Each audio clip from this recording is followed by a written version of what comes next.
Alright, sorry, the video is kind of choppy. Basically I'm missing the introduction. It's on this card. Maybe I can recover it, but my stupid GoPro was just kept acting up, and maybe I was just... Time for a new card, so put a new card in and we'll see how this one goes. I'm working on the Garmin servos. What did I find? I made the mistake that many others did of mounting all of this to the servo before putting it in the bracket. You need to put, just on the roll servo, because you got to put this capstan on, you got to put it into the bracket and then put the cage, this thing, whatever it's called, on, and then, and I don't know if it's supposed to sit this way or 45, but some people have it this way, some people have it the other way. I guess it's fine either way. I did put a thick washer on this side because they give you the cutouts in this 40 thousandths aluminum, and put all 4 screws in. Now I just cut my 4 3/8 inch spacers. Again, I only have a table saw, so I put on the drill piss a 3/8 inch hole on that, pushed it all the way through, flushed it off, and run it through the blade. That always works good. These things are like perfectly 3/4. That one's gonna go over there. Kind of working on this one, but because I don't really know where that's gonna sit, I'm working on both actually. So there you have it. All right, there's a roll servo rack. Probably noticed it's a little smaller. What I did is I got it lined up where I think it fits, and that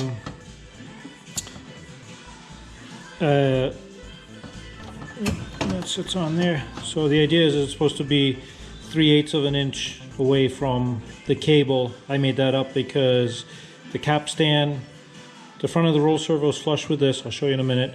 Then the capstan, the center of it kind of lines up this way, so it'll roll this way a little bit and that way a little bit. And then I took all the other measurements from there. One thing that, because this is obviously not parallel with the plane, because this goes from here to there, and this thing was crooked, so that kind of drove me crazy. So I ended up straightening this out and then leveling.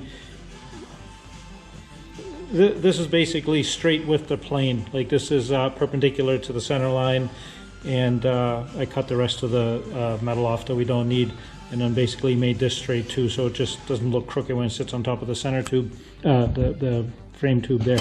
And all right, I'll put it all together and see if it fits.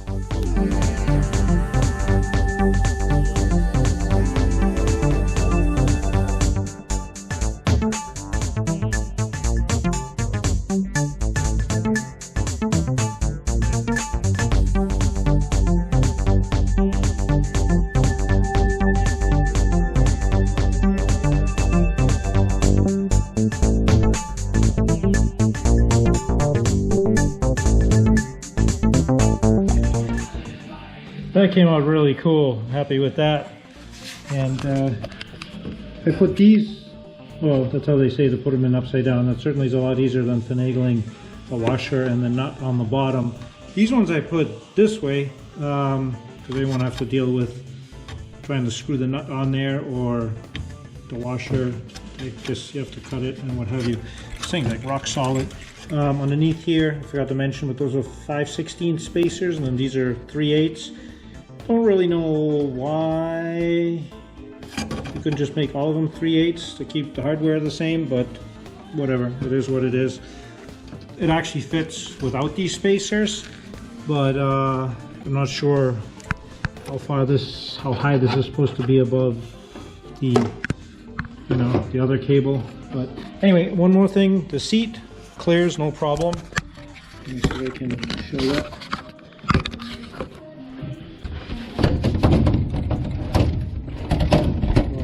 Forwardmost position, and kind of closer than I would have engineered it, but there's no way of it interfering. So there you go. It's underneath there. Maybe, good thing we have the heated seat wires on that side.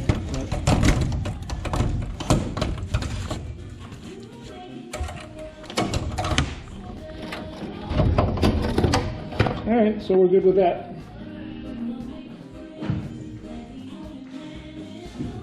Good night. Tomorrow is going to be actually going to S'nF tomorrow. No, Thursday. So maybe I'll get this guy done. Yeah, this always happens. I'm done with something, I want to go to bed, and then I think of something. I'm like, oh, let me just hook these up so they're out of the way. And sure enough, there's a problem. And the problem is that the Aileron cable is way thicker than the one that comes with the little Garmin thing here. And when you put the clamps on, they have 2 tiny holes. And, well, guess what happens? You can't, I mean, I didn't tighten them, but they should start to grip kind of the same. So I got out my trusty Harbor Freight micrometer, and I came up with the thin cable is the exact size of a number 52 drill bit, and the thick cable, the Aileron cable in the plane, is a number 38 drill bit, the same size as that, or 1/1000th of an inch, and this or 0.06. So my plan is, what do I do with the other one? Right here, I got really thin aluminum just as a spacer, and I'm going to keep the thin one the same, but I'm going to drill out the thicker one. Hopefully I don't ruin it.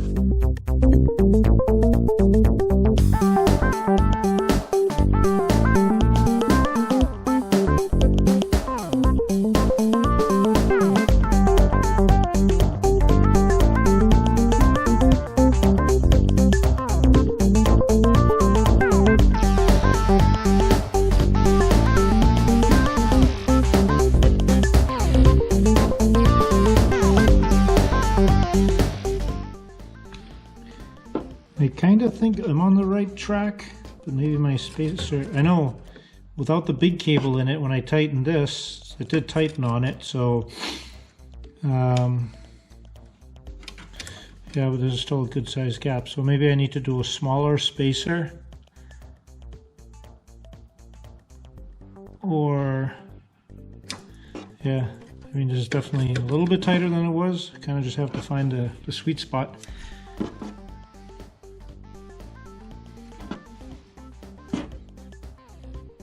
Yeah, I do some research. All right, anyway, now I'm going to bed. Yep, 11 o'clock again. Good night. All right, quick rant on the GoPro. I've owned every single GoPro from the very first one. But this, I don't even know what this is, the 7. I haven't bought any up to the 7. I actually bought 2 of these because of the image stabilization for flying was great. But this thing is just crapping out on me all the time. Like, takes 10 times to get it to work. Anyway, I think the magic solution is a sticky note pad folded in 4s, and that seems to be the formula that works. I drilled out the other one over here, and it grabs tight on top and it grabs tight on the bottom. So I'm going to do the same thing with this one.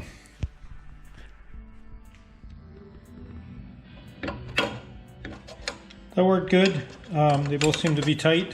I just kind of put them on here temporarily, but if they become an issue, we'll deal with that down the road. But for initial setup, they should work. I've since moved on to the plate for the pitch servo, and I deviated a little bit. They want you to build this bracket that kind of comes off here with like one rivet strapped to this.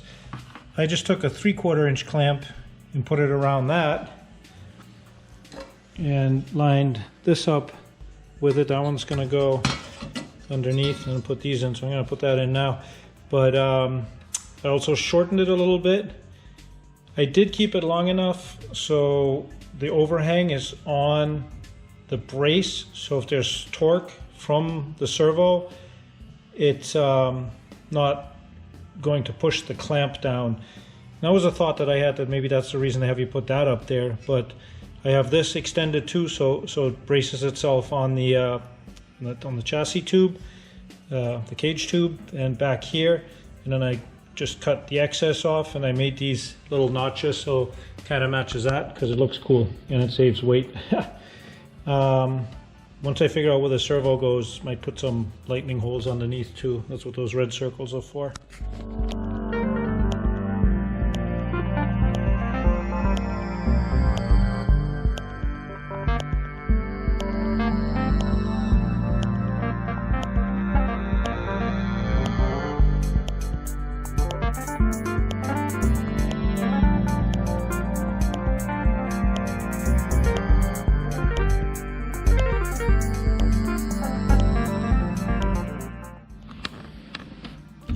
that's pretty rock solid. I don't think that is going to be an issue torquing it down. Just because that tube's thicker, I found that by putting this clamp on top, it levels it with this clamp and these clamps, which are probably less relevant. I am going to figure out whereabouts this is positioned, because I had to lift the floor up to get that clamp underneath there, which was good that I screwed those and did not rivet them. I was able to, you know, lift the whole thing up to put that in, and I put the sticks up there for now. I just think this is a more elegant, you know, solution to the janky looking bracket. So I think it looks clean, looks neat, and this is a bracket from an insulated one. I took the rubber off. I actually ordered the brass ones, or whatever these anodized ones, alanide, whatever this gray gold stuff is, from Aircraft Spruce, and maybe not, I'll replace it. We'll see where we are when they come in. All right, so tomorrow morning we're flying to S'nF, bright and early. I probably won't post this video until we get back, but for now, yep, 10 o'clock again. I gotta get up at 5, so good night. All right, back from S'nF. It was amazing. We flew down to my friend, my building partner's Cirrus. Took about 7.5 hours each way. Also picked up a friend in Georgia. Spent full 2 days there. Almost met up with a couple of RANS people, but never came to fruition. Paul and Tim from Sweden, I guess, but we missed each other. And did not see any RANS planes there. S-21s, I mean. But we did attend a few seminars. One, Garmin, that was talking about a lot of the capabilities of what the G3X and the autopilot can do, which was really, really amazing.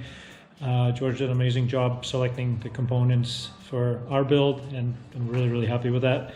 And metal fab, wiring, and yeah, you can see the majority of my pictures is looking behind harnesses and how avionics are installed. This was in all different booths. This is primarily from the Garmin booth. And when I came back, there was no shortage of Aircraft Spruce boxes and envelopes. My 3/4 inch clamps came in, so I'm going to change that. I also received my new hose from Aircraft Specialty. This was the old one, the 10-inch hose that had a big kink in it. And this is 8 3/4, and that worked out absolutely perfectly. Along with that, I also got the stainless steel from the wing tank on either side to the header. So I'm just kind of figuring out, just kind of laying them in there for now, seeing what the best way to run them is. And also did a little research on how to mount these. Still come up with no reason to not mount them under the passenger seat here. I was just kind of looking at how much space we need behind there. Can slide this unit out for serviceability. I'll probably make some kind of bracket that's similar to the pitch servo bracket that sits over there, and mounts both of these units in there. And yeah, I think this is probably going to be the next project.